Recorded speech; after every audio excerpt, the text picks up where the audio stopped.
जय हिंद दोस्तों, मैं अंकुल स्वागत करता हूं आपका UP constable GK GS practice set की क्लास में। दोस्तों ये क्लास आपकी आगामी यूपी कांस्टेबल परीक्षा के लिए बहुत ही महत्वपूर्ण होने वाली है। तो चलते हैं, बिना किसी देरी के साथ क्लास की शुरुआत करते हैं।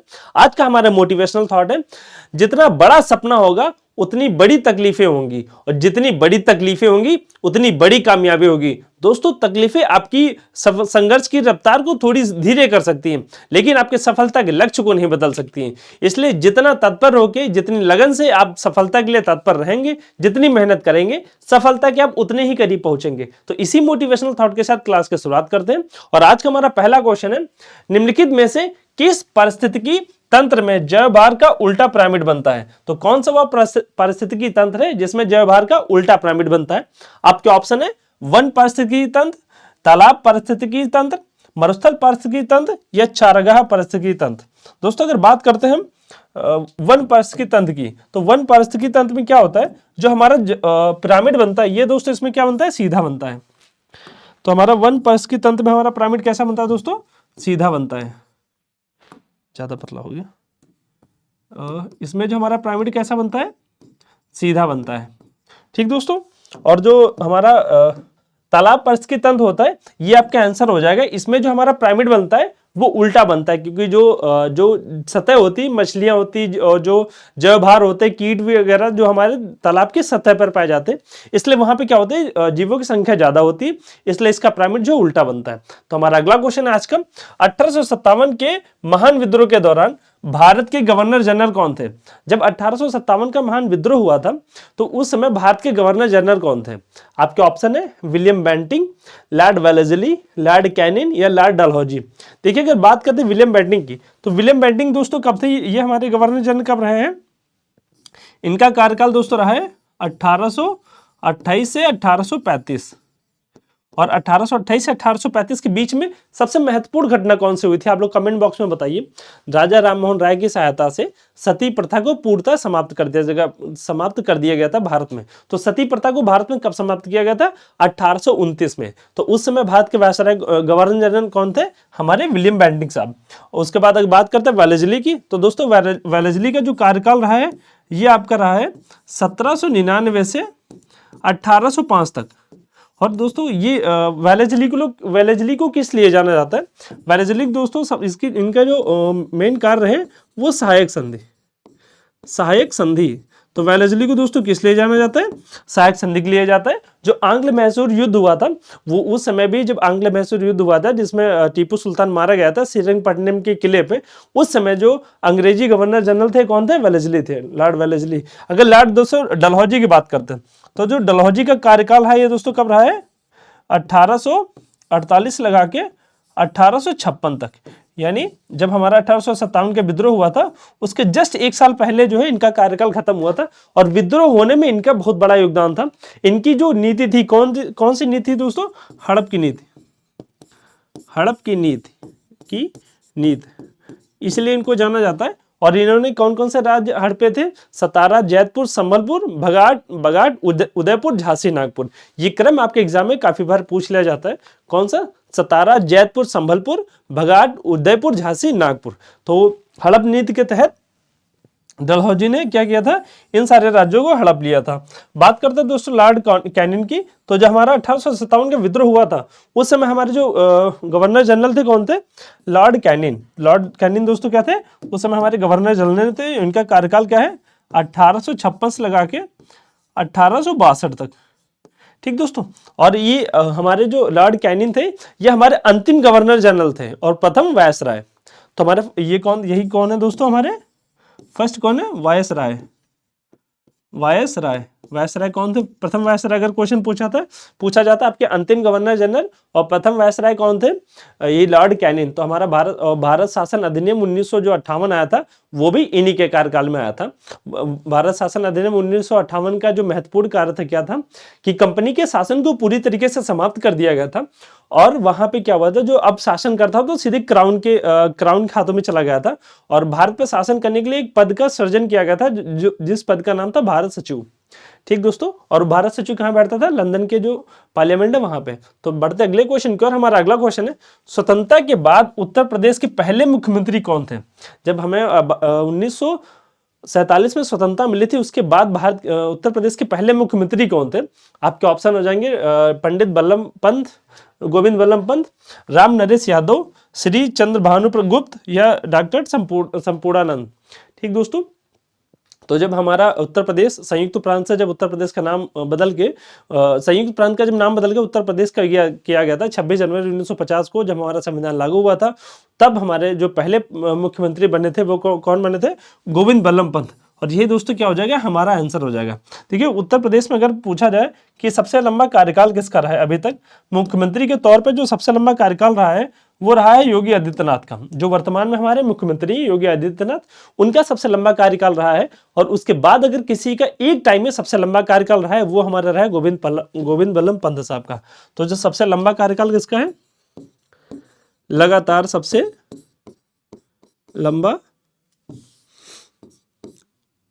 लंबा कार्यकाल एक साथ जो रहा है दोस्तों, ये किसका रहा है? आपका योगी साहब का, योगी आदित्यनाथ का। और हमारे सेकंड नंबर पे कौन है? गोविंद बल्लभ पंत। दोस्तों ये क्वेश्चन आपका पूछा जाता है उत्तर प्रदेश के सर्वाधिक बार बनने वाले मुख्यमंत्री कौन है? तो अगर पूछा जाता है उत्तर प्रदेश में सर्वाधिक बार बनने वाले मुख्यमंत्री कौन है, तो सीएम दोस्तों कौन है? वो हमारी जो मायावती जी जो है, मायावती जी दोस्तों कितनी बार सीएम रही हैं? ये 4 बार। तो उत्तर प्रदेश के जो सर्वाधिक बार जो सीएम बने कौन बने? मायावती जी बनी, ये 4 बार रही है। ये दोस्तों आपके जो उत्तर प्रदेश के सारे सीएम है उनकी लिस्ट है। जैसे हमारे गोविंद बल्लभ पंत सबसे प्रथम थे, उसके बाद कौन थे? संपूर्णानंद थे, फिर चंद्र भानुगुप्त थे, फिर सुचिता कृपलानी। दोस्तों सुचिता कृपलानी क्या है? ये क्वेश्चन आपका इंपॉर्टेंट हो जाता है। ये क्या थी? पहली महिला मुख्यमंत्री थी।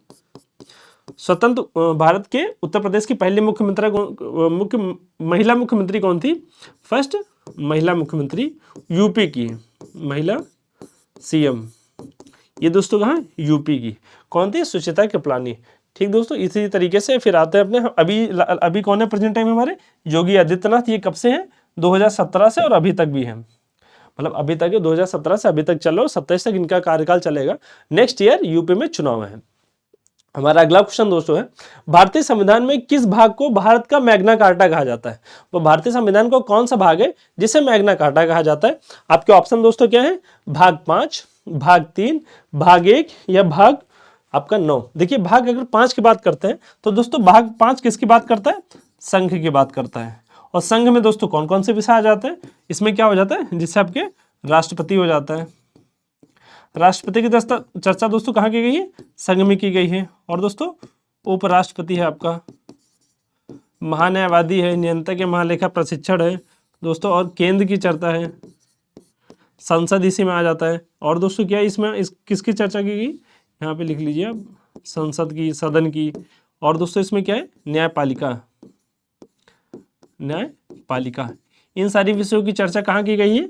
हमारे की गई है भाग 5 में। भाग अगर 1 की बात करते हैं तो 1 क्या दोस्तों बात करता है? संघ एवं राज्य क्षेत्र। संघ एवं राज्य क्षेत्र की चर्चा कहाँ की गई है? भाग 1 में। और भाग 1 दोस्तों आर्टिकल कितने इसमें आर्टिकल कौन कौन से आते हैं? आर्टिकल दोस्तों 1 से 4 तक। अगर भाग 5 की बात करें, यहाँ दोस्तों आर्टिकल कहाँ से कहाँ तक आता है?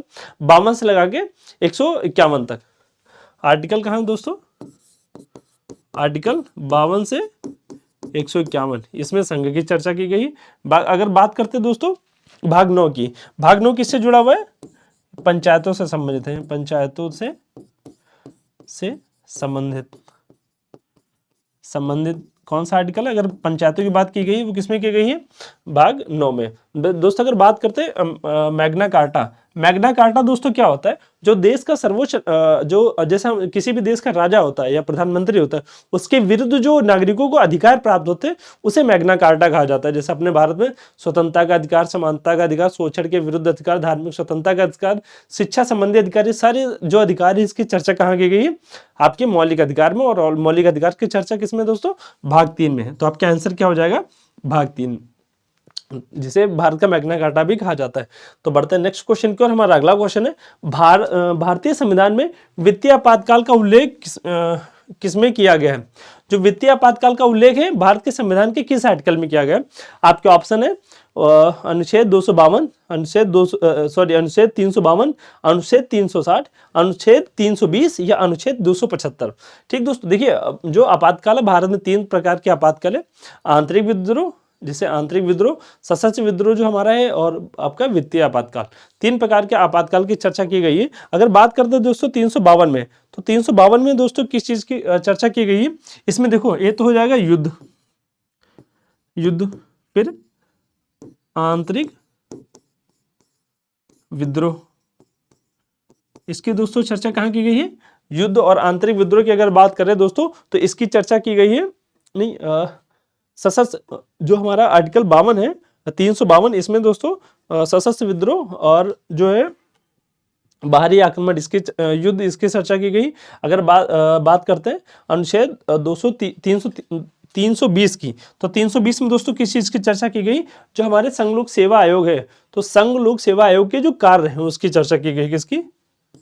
जो संघ लोक सेवा आयोग है, संघ लोक सेवा आयोग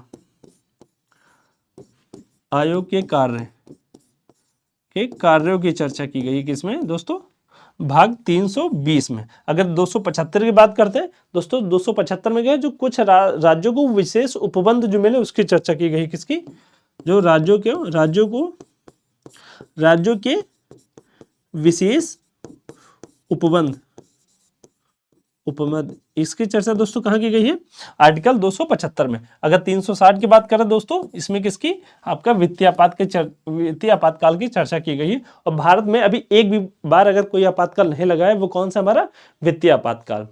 ठीक दोस्तों, बढ़ते नेक्स्ट क्वेश्चन की ओर। हमारा अगला क्वेश्चन है, यदि कोई व्यक्ति संवर्धक वित्तीय वर्ष में, यानी एक वित्तीय वर्ष में कितने दिन या उससे अधिक दिनों तक भारत में रहता है या रहती है, तो वह एक भारत का निवासी होगा। ठीक है दोस्तों, निवासी और नागरिक में अंतर होता है। नागरिकों को निवासियों की अपेक्षा कुछ अलग मतलब थोड़े ज्यादा अधिकार प्राप्त होते हैं। जैसे मतदान का अधिकार सिर्फ नागरिकों को प्राप्त होता है। ठीक है, तो इसमें दोस्तों अगर किसी व्यक्ति को भारत का निवासी होना है, तो उसे भारत में मैक्सिमम कितने दिनों तक रहना पड़ेगा? अगर दोस्तों बात की जाए एक वित्तीय वर्ष में, अगर एक वित्तीय वर्ष की बात जैसे इसमें की गई है, तो दोस्तों आपका आंसर हो जाएगा 182। अगर एक वित्तीय वर्ष की बात करता है तो आपको 182 दिन रहना पड़ेगा। अन्यथा 4 वर्षों में आपको कम से कम 365 दिन भारत में रहना पड़ेगा, तब आप भारत के निवासी कहलाएंगे। ठीक दोस्तों, तो आपका आंसर क्या हो जाएगा? 182। बढ़ते नेक्स्ट क्वेश्चन की ओर। हमारा अगला क्वेश्चन है, निम्नलिखित में से कौन सा ऑपरेटिंग सिस्टम का एक उदाहरण नहीं है? ठीक दोस्तों, तो इसमें कौन सा है जो ऑपरेटिंग सिस्टम का उदाहरण नहीं है? आपके ऑप्शन क्या हो जाएगा? इंटरनेट एक्सप्लोर, विंडोज, लिनक्स या यूनिक्स। ठीक दोस्तों, देखिए अगर विंडोज, लिनक्स और यूनिक्स की बात करते हैं, ये दोस्तों क्या है? तीनों आपके क्या है? ऑपरेटिंग सिस्टम है। ये क्या है? Operating system. और दोस्तों ये अगर बात करते हैं इंटरनेट एक्सप्लोर की बात करते हैं, ये दोस्तों क्या है? ये आपका वेब ब्राउजर है। वेब ब्राउजर, ये दोस्तों वेब ब्राउजर किसका है? माइक्रोसॉफ्ट का है। तो आपका आंसर क्या हो जाएगा? आंसर फर्स्ट हो जाएगा, क्योंकि ये आपका जो है वेब ब्राउजर है माइक्रोसॉफ्ट का। बाकी दोस्तों आपका विंडोज, लिनक्स और यूनिक्स तीनों क्या है? ऑपरेटिंग सिस्टम है। ठीक दोस्तों, बढ़ते नेक्स्ट क्वेश्चन की और हमारा अगला क्वेश्चन है, भारत की राज्यसभा के प्रधान अध्यक्ष कौन होते हैं? जो हमारी राज्यसभा होती है उसके प्रधान अध्यक्ष कौन होते हैं? आपका आंसर है भारत के उपराष्ट्रपति, भारत के गृह मंत्री, भारत के प्रधानमंत्री या भारत के राष्ट्रपति। जैसे भारत के राष्ट्रपति की बात करते हैं दोस्तों, राष्ट्रपति क्या होता है? संसद का एक अभिन्न अंग होता है और भारत का प्रथम नागरिक होता है। जैसे अभी हमारे जनगणना हुई है, जो जनगणना अभी स्टार्ट हुई है 26-27 में, तो इसमें जनगणना का जो प्रथम नागरिक है जिसकी गिनती की गई वो भारत के राष्ट्रपति से ही की गई है। और राष्ट्रपति की दोस्तों चर्चा कहाँ की गई है? आपकी आर्टिकल 52 में। ये दोस्तों क्या होता है? भारत का प्रथम नागरिक होता है। और संसद का एक अभिन्न अंग है। संसद 3 अंग से मिलकर बनी होती है, जिसमें आपका लोकसभा, राज्यसभा और राष्ट्रपति है। जब तक राष्ट्रपति साइन नहीं करेगा तब तक कोई बिल कानून नहीं बन सकता है। बात करते हैं दोस्तों प्रधानमंत्री की। प्रधानमंत्री दोस्तों क्या होता है? बहुमत दल का नेता होता है। जो लोकसभा में बहुमत दल होता है उसका नेता कौन होता है? भारत का प्रधानमंत्री होता है। गृह मंत्री की बात करते हैं दोस्तों, गृह मंत्री क्या होता है? गृह मंत्री एक भारत का सबसे बड़े मंत्रालय में से आता है, गृह मंत्रालय, जिसका जैसे तीनों सेनाओं का मतलब जो हमारे गृह संबंधित जितने भी कार्य होते हैं, राज्यों से बात करना, संगठन करना, देश की जो आंतरिक सुरक्षा, ये सारे मामले जो हमारे गृह मंत्री में देखे जाते हैं। और जो दोस्तों उपराष्ट्रपति होता है, पहले तो उपराष्ट्रपति की चर्चा किस आर्टिकल में की गई? अगर आर्टिकल की दोस्तों बात करते हैं तो आर्टिकल 63 में उपराष्ट्रपति की चर्चा की गई है। और उपराष्ट्रपति दोस्तों कौन होता है? जो हमारा जैसे संसद के 2 सदन होते हैं, एक कौन सा होता है? लोकसभा, जैसे ये हमारी संसद है, इसको दोस्तों अच्छे से समझिएगा, संसद, इसके 2 सदन होते हैं। कौन सा? एक होता है लोकसभा, एक दोस्तों होता है राज्यसभा। जो लोकसभा का अध्यक्ष होता है, मतलब जो इसका अध्यक्ष होता है, जो लोकसभा का अध्यक्ष होता है उस कौन होता है? वो लोकसभा का अध्यक्ष उसी में से चुन के आता है, लोकसभा अध्यक्ष होता है। जो राज्यसभा का अध्यक्ष होता है वो भारत का उपराष्ट्रपति कहलाता है। यानी जो आपके आंसर क्या हो जाएगा? भारत का उपराष्ट्रपति। और ये दोस्तों कहाँ बैठता है? ये राज्यसभा में बैठता है, राज्यसभा का अध्यक्ष होता है। ठीक दोस्तों, जब राष्ट्रपति बाहर चले जाते हैं या राष्ट्रपति का पद खाली होता है तो जो उपराष्ट्रपति होता है वो उस टाइम राष्ट्रपति के कार्यों की पूर्ति करता है, यानी राष्ट्रपति के तौर पे कार्य करता है। और उस समय जो उसके वेतन और भत्ते होते हैं, अगर उपराष्ट्रपति राष्ट्रपति का कार्य कर रहा है तो उसके वेतन और भत्ते राष्ट्रपति के ही समतुल्य होंगे। ठीक दोस्तों, तो बढ़ते हैं नेक्स्ट क्वेश्चन की ओर। हमारा अगला क्वेश्चन है, जनहित याचिका PIL की अवधारणा कहाँ से उत्पन्न हुई है? जो PIL की अवधारणा है वो कहाँ से उत्पन्न हुई है? दोस्तों, हमारे समाज में कुछ ऐसे विषय होते हैं जिस पर सरकार का ध्यान नहीं जाता है, तो आम नागरिक उन विषयों को लेके एक हाईकोर्ट में एक अपील दाखिल करता है जिसे PIL कहा जाता है। और इसकी चर्चा कहाँ से ली गई है? आपके ऑप्शन हो जाएंगे USA, रूस, इंग्लैंड या UK। ठीक है दोस्तों, तो PIL के भारत में जो PIL है ये USA से लिया गया है। और PIL दोस्तों कौन लाया था? जो हमारे न्यायाधीश थे, कौन थे दोस्तों? PN भगवती, इनका बहुत बड़ा रोल रहा है। कौन थे? PN भगवती, इन्हीं के द्वारा भारत में जो दोस्तों PIL लाई गई थी। कब लाई गई थी? 1980 में। ठीक दोस्तों, बाकी आप जान रहे हैं आइलैंड से हमारे जो नीति निर्देशक तत्व हैं ये कहाँ से? DPS आइलैंड से लिए गए हैं। बाकी इंग्लैंड से जैसे एकल नागरिकता हो गया, जो हमारे कानून का ढांचा है, संसद है, ये सारी चीज़ें हमारी कहाँ से ली गई? UK से ली गई हैं।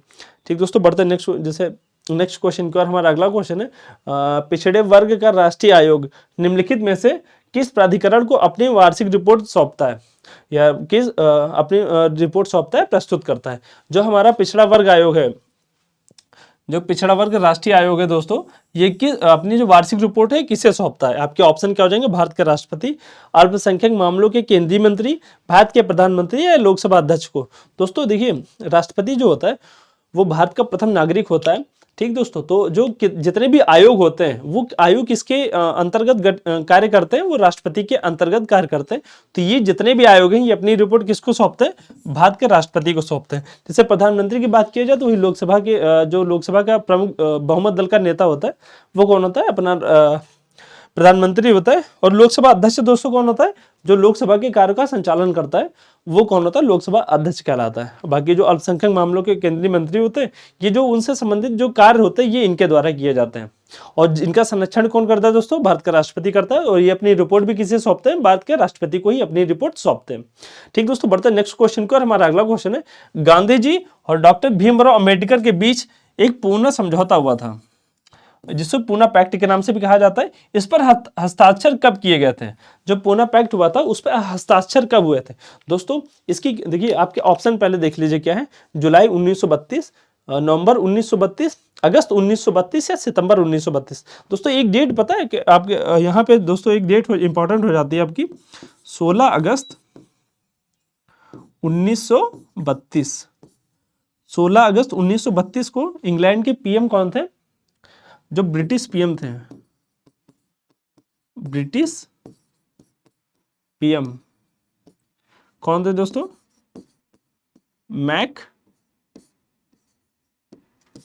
मैकडोनाल्ड।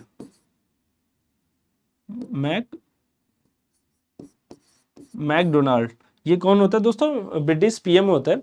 इन्होंने क्या किया था? भीमराव अंबेडकर के साथ एक समझौता किया था जिसको कैमनल अवार्ड के भी नाम से जाना जाता है। उसमें दोस्तों क्या हुआ था? अल्पसंख्यक को पूरे भारत में कितनी सीटें दी? अल्पसंख्यकों को एक अलग निर्वाचित क्षेत्र देने की बात की गई थी, जिसमें उनकी सीटों की संख्या कितनी थी दोस्तों? 71 सीटें। 71 सीटों के साथ अल्पसंख्यकों की अलग निर्वाचित क्षेत्र देने की बात की गई थी। इससे क्या हुआ दोस्तों, फिर एक डेट आती है आपकी 20 सितंबर 1932। 1932 दोस्तों, 20 सितंबर 1932 ये डेट दोस्तों आपके लिए इंपॉर्टेंट हो जाती है, क्योंकि 20 सितंबर 1932 को हमारे राष्ट्रपिता महात्मा गांधी जी उस समय कहाँ थे, यरवदा जेल में थे। अच्छा, आप लोग इतिहास में देखे होंगे गांधी जी को जब भी जेल में डाला गया तो हमेशा यरवदा जेल को ही डाला गया था, क्योंकि यरवदा जेल को गांधी जी ने मंदिर कहा, इसीलिए गांधी जी ने यरवदा जेल को मंदिर कहा था। तो 20 सितंबर 1932 को गांधी जी, महात्मा गांधी कहाँ थे, यरवदा जेल, यरवदा जेल। ठीक दोस्तों, यहाँ पे कौन थे, गांधी जी। गांधी जी ने क्या आमरण अनशन स्टार्ट कर दिया था, गांधी जी ने दोस्तों क्या किया था, आमरण अनशन स्टार्ट कर दिया था।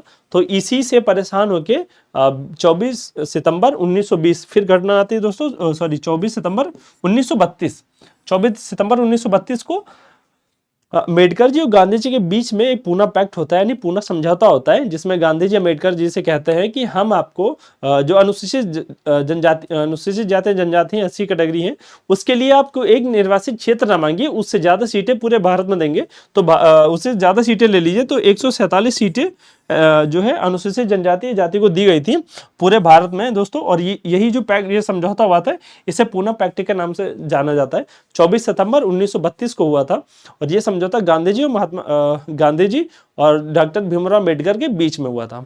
कब हुआ था दोस्तों, ये इंपॉर्टेंट है आपके, पहले तो डेट इंपॉर्टेंट हो जाती है, 24 सितंबर 1932 को हुआ था।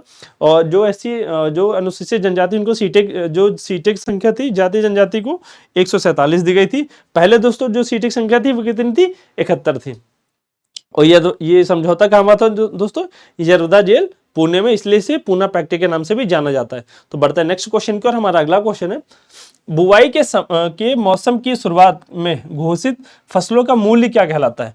जब हम फसलों की बुवाई करते हैं उस समय फसलों का एक न्यूनतम मूल्य निर्धारित कर दिया जाता है, कि आपकी मतलब जो आपकी लागत होती है उससे थोड़ी सी बढ़ा के एक मूल्य का निर्धारित किया जाता है, जिससे किसान हतोत्साहित ना हो। वो एक उसके अंदर एक मोटिवेट है कि अगर मोटिवेशन रहे कि अगर हमारी फसल नष्ट भी होती तो कम से कम लागत भर का तो हमें मूल्य प्राप्त कर दिया जाए, मतलब मिल ही जाएगा। इसे क्या न्यूनतम समर्थन मूल्य कहा जाता है दोस्तों। देखिए, जिससे क्या जो मूल्य का निर्धारण फसल के पहले किया जाता है उसे दोस्तों क्या कहा जाता है, न्यूनतम समर्थन मूल्य कहा जाता है। और दोस्तों भारत में कितनी फसलों पे न्यूनतम समर्थन मूल्य जारी किया जाता है, टोटल दोस्तों आपकी 22 फसलें हैं। और एक 23वीं फसल दोस्तों कौन सी है, गन्ना। इस पे दोस्तों एफआरपी जारी की जाती है। ठीक दोस्तों, बाकी अगर बफर मूल्य की बात करते हैं तो बफर मूल्य दोस्तों क्या होता है, जो एक निश्चित सीमा के एक निश्चित क्षेत्र के भीतर जब किसी चीज का मूल्य का निर्धारण किया जाता है उसे बफर मूल्य कहते हैं। उच्चतम मूल्य जो दोस्तों अंतिम मूल्य होता है वही आपको उच्चतम मूल्य हो जाता है। तो बढ़ते हैं नेक्स्ट क्वेश्चन की, और हमारा अगला क्वेश्चन है, निम्नलिखित में से कौन सा मानव विकास सूचकांक का एक संकेतक है। तो मानव विकास सूचकांक का संकेतक कौन कौन सा है, तो आपके ऑप्शन क्या है, आजीविका के अवसर, गरीबी अनुपात, जन्म के समय अनुमानित जीवन काल, या पर्यावरण की स्थिति। देखिए, ह्यूमन डेवलपमेंट इंडेक्स के द्वारा 3 विषय जो है 3 विषयों को ध्यान में रखिए एक लिस्ट जारी की जाती है। वो आपके 3 विषय कौन कौन से हैं दोस्तों। पहला विषय आपका हो जाता है, देखिए कौन से, शिक्षा। दूसरा आपका कौन सा हो जाता है, स्वास्थ्य। ठीक दोस्तों, अगर तीसरे की बात करते हैं आपका जीवन प्रत्याशा, जीवन प्रत्याशा। ठीक दोस्तों, तो जीवन प्रत्याशा आपका तीसरा हो जाएगा। तो आपका आंसर क्या होगा, जन्म के समय अनुमानित जीवन काल। तो ह्यूमन डेवलपमेंट इंडेक्स में किस चीज की चर्चा की जाती है दोस्तों, आपके जीवन प्रत्याशा से संबंधित है, स्वास्थ्य और शिक्षा। ये 3 पॉइंट आपके एग्जाम के लिए काफी इंपॉर्टेंट हो जाते हैं। कभी आपको 3 में से कोई एक पूछ लेगा, या आपको 3 दे दिया, पूछ ले 4 ऑप्शन दे दिया कि कौन सा है इसमें नहीं है, तो ये ऐसे क्वेश्चन आपके एग्जाम में बन सकते हैं। बढ़ते नेक्स्ट क्वेश्चन की, और हमारा अगला क्वेश्चन है, निम्नलिखित में से कौन सा स्मारक उत्तर प्रदेश में स्थित यूनेस्को द्वारा प्रसंगित विश्व धरोहर स्थल है। जो यूनेस्को कौन सा विश्व धरोहर है जो यूनेस्को में शामिल है। आपके ऑप्शन क्या है, सारनाथ स्तूप, वाराणसी घाट, या फिर इलाहाबाद का किला, या ताजमहल। ठीक दोस्तों, यूनेस्को में कौन सा स्थल है जो शामिल है। देखिए, एक दोस्तों सन बात करते हैं 1983 को, 1983 में 4 धरोहर जो है विश्व के यूनेस्को सूची में शामिल की गई थी?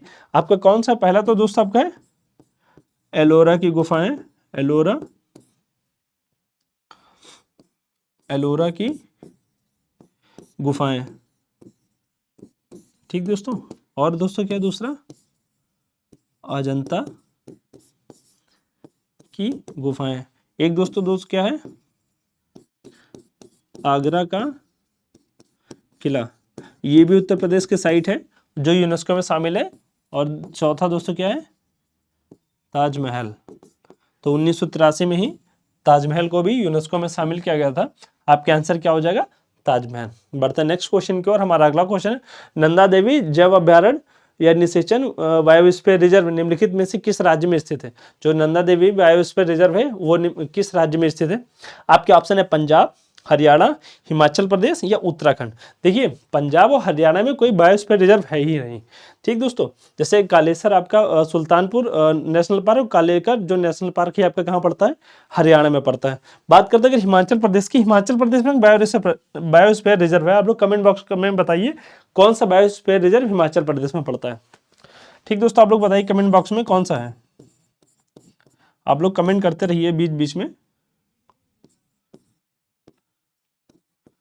कोल्ड डेजर्ट बायोस्फीयर रिजर्व, ये आपका दोस्तों कहाँ पड़ता है? हिमाचल प्रदेश में। और नंदा देवी दोस्तों क्या है? नंदा देवी पूरी तरीके से भारत में स्थित सबसे ऊंची चोटी है। जो पूरी तरीके से भारत में स्थित सबसे ऊंची चोटी है वो कौन सी? नंदा देवी है। और नंदा देवी चोटी आपकी कहाँ पड़ती है? उत्तराखंड में पड़ती है। तो नंदा देवी बायोस्फीयर रिजर्व नंदा देवी चोटी पे स्थित है, इसलिए इसका आंसर क्या हो जाएगा? आंसर हो जाएगा उत्तराखंड। उत्तराखंड में ही क्या है? नंदा देवी बायोस्फीयर रिजर्व स्थित है। आपका कहाँ स्थित है नंदा देवी बायोस्फीयर रिजर्व? उत्तराखंड में स्थित है। बात करते हैं दोस्तों, अभी जैसे मैंने बताया आपका कौन सा? Sultanpur national park. ये सुल्तानपुर नेशनल पार्क दोस्तों आपका कहाँ पड़ता है? आपका पड़ता है हरियाणा में। और इसी तरह दोस्तों कालेसर नेशनल पार्क, ये भी लिख ही देता हूँ, कालेसर नेशनल पार्क। ये भी दोस्तों आपका कालेसर कहाँ है? ये भी आपका जो है उत्तराखंड में पड़ता है। Kalesar national park, Sultanpur national park. हमारा अगला क्वेश्चन है, भारतीय संविधान के अनुसार उच्च न्यायालय के न्यायाधीशों के लिए सेवानिवृत्ति की न्यूनतम आयु क्या है? जो उच्च न्यायालय के न्यायाधीश है इनकी सेवानिवृत्ति की न्यूनतम आयु क्या है? आपके ऑप्शन हो गया 65, 62 वर्ष या 55 वर्ष या 60 वर्ष। देखिए जब हमारे 26 जनवरी 1950 को हमारा संविधान लागू हो गया था, उस समय जो हाई कोर्ट के जो न्यायाधीश थे उनकी जो सेवानिवृत्ति की न्यूनतम आयु थी वो 60 वर्ष थी। कितनी थी? 60 वर्ष। फिर दोस्तों एक घटना फिर आता है साल 1963 और हमारे संविधान में एक संशोधन होता है। कौन सा? 15 कॉन्स्टिट्यूशन अमेंडमेंट एक्ट। और इस समय दोस्तों इनकी जो आयु है वो बढ़ा के कितनी कर दी जाती है? 62 वर्ष कर दी जाती है। अगर देखिए दोस्तों हाईकोर्ट की बात करते हैं, हाईकोर्ट की चर्चा कहाँ गई है, किस आर्टिकल में? आपका आंसर दोस्तों हो जाएगा 62 वर्ष। हाईकोर्ट की चर्चा की गई दोस्तों आर्टिकल 214 में। आर्टिकल 214 क्या कहता है? प्रत्येक राज्य का अपना एक उच्च न्यायालय होगा, ठीक दोस्तों। और 65 वर्ष दोस्तों क्या है? जो सुप्रीम कोर्ट के न्यायाधीश होते हैं, न्यायाधीश, इनकी दोस्तों अधिकतम आयु कितनी होती है? 65 वर्ष, ठीक दोस्तों। सुप्रीम कोर्ट की चर्चा दोस्तों कहाँ गई है? कहाँ की गई? आपका आर्टिकल क्या है? आर्टिकल 124। बढ़ते हैं नेक्स्ट क्वेश्चन की ओर। हमारा अगला क्वेश्चन है, विश्व पृथ्वी दिवस हर साल किस तारीख को मनाया जाता है? दिवस दोस्तों आपके किसी भी एग्जाम के लिए बहुत इंपॉर्टेंट हो जाते हैं। अगर वो दिवस इन्वायरमेंट से रिलेटेड है तो और भी इंपॉर्टेंट हो जाता है। तो विश्व पृथ्वी दिवस आपका किस तारीख को मनाया जाता है? आपके ऑप्शन क्या है? 22 मार्च, 16 सितंबर या 22 अप्रैल, 5 जून। ठीक है दोस्तों, देखिए अगर बात करते हैं 22 मार्च को, 22 मार्च को दोस्तों कौन सा दिवस मनाया जाता है? विश्व जल दिवस। जल दिवस ये दोस्तों आपका क्या? 22 मार्च को। 16 सितंबर को दोस्तों क्या मनाया जाता है? कौन सा दिवस मनाया जाता है 16 सितंबर को? ओजोन दिवस। ओजोन दिवस दोस्तों आपका कब मनाया जाता है? 16 सितंबर को। अगर बात करते हैं 5 जून को, कौन सा दोस्तों? विश्व पर्यावरण दिवस हमारे कब मनाया जाता है? 5 जून को। और 22 अप्रैल को दोस्तों कौन सा? पृथ्वी दिवस मनाया जाता है। तो और दोस्तों ये हमारे जो अप्रैल माह के प्रमुख दिवस हो जाते हैं, जैसे 1 अप्रैल को आरबीआई स्थापना दिवस मनाया जाता है, 2 अप्रैल को दोस्तों विश्व ऑटिज्म जागरूकता दिवस मनाया जाता है। अगर 4 अप्रैल की बात करते हैं तो अंतर्राष्ट्रीय खाद्यान्न जागरूकता दिवस। ये दोस्तों 5 अप्रैल आपके लिए इंपॉर्टेंट हो जाता है। कौन सा? राष्ट्रीय समुद्री दिवस मनाया जाता है हमारा 5 अप्रैल को। 7 अप्रैल को विश्व स्वास्थ्य दिवस, ये भी आपके एग्जाम में इंपॉर्टेंट हो जाता है। 10 अप्रैल को होम्योपैथी दिवस। 11 अप्रैल को राष्ट्रीय सुरक्षा मातृत्व दिवस, ये भी दोस्तों आपके एग्जाम के लिए इंपॉर्टेंट हो जाता है। 13 अप्रैल को दोस्तों कौन सा? जलियांवाला बाग हत्याकांड नरसंहार दिवस। अगर बात करते हैं 14 अप्रैल को दोस्तों भीमराव अम्बेडकर जयंती।